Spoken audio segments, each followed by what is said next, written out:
March 15 தவக்காலம் முதல் வாரம் சனிக்கிழமை. புனித மத்தேயு எழுதிய நற்செய்தியிலிருந்து வாசகம். அதிகாரம் 5 வசனங்கள் 43 முதல் 48 வரை. உனக்கு அடுத்திருப்பவரிடம் அன்பு கூறுவாயாக,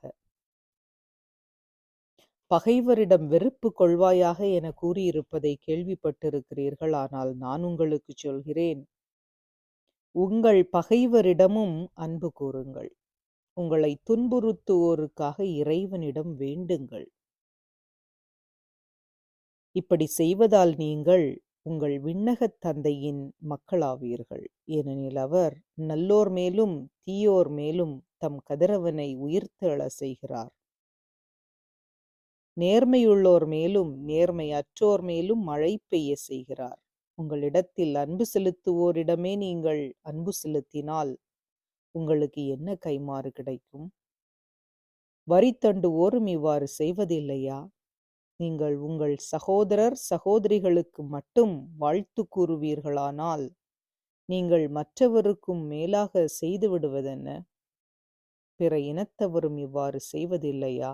ஆதலால் உங்கள் விண்ணகத் தந்தை நிறைவுள்ளவராய் இருப்பது போல நீங்களும் நிறைவுள்ளவராயிருங்கள். இது கிறிஸ்து வழங்கும் நற்செய்தி. கிறிஸ்துவே உமக்கு புகழ். சிந்தனை.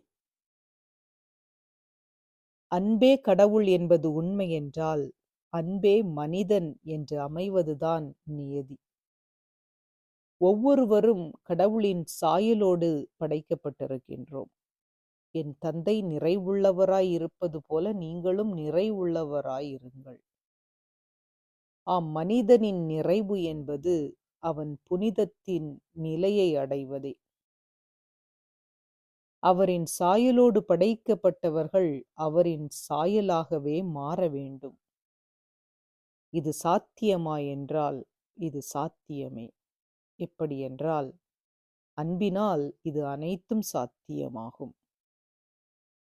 நாங்கள்தான் எங்களை அன்பு செய்கிறவர்களை அன்பு செய்கிறோமே என்பது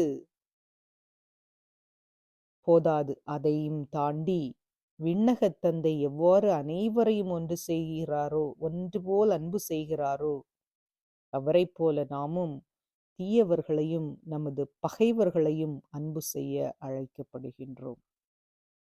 அவன் எனது பெயரை கெடுத்து விட்டான், அவன் என் வாழ்வை சீர்குலைத்து விட்டான், எனக்குரிய வாய்ப்புகளை தட்டி பறித்து விட்டான் என்று அவனை எவ்வாறு நான் அன்பு செய்ய முடியும் என்று நினைக்கும் பொழுதெல்லாம் உடனடியாக நாம் சற்று நம் கண்களை உயர்த்தி சிலுவையில் அறையப்பட்ட நமது ஆண்டவரை பார்த்து அனைத்தையும் சொல்லிவிட்டு அவர் செய்து காட்டிய செயலை நாமும் நமது வாழ்வில் செய்ய முயற்சி எடுக்க இன்று அழைக்கப்படுகின்றோம்.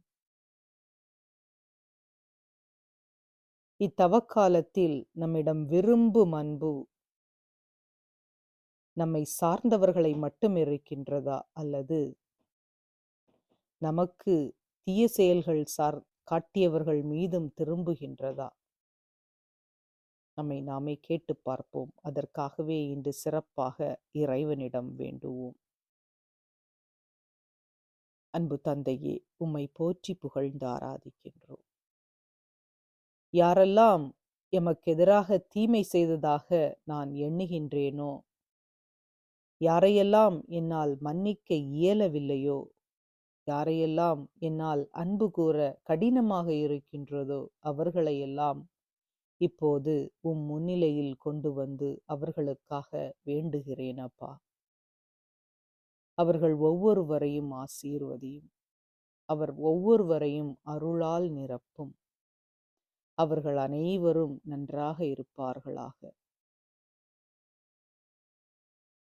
உமக்கே புகழ், உமக்கே மாட்சி, உமக்கே நன்றி. ஆமென்.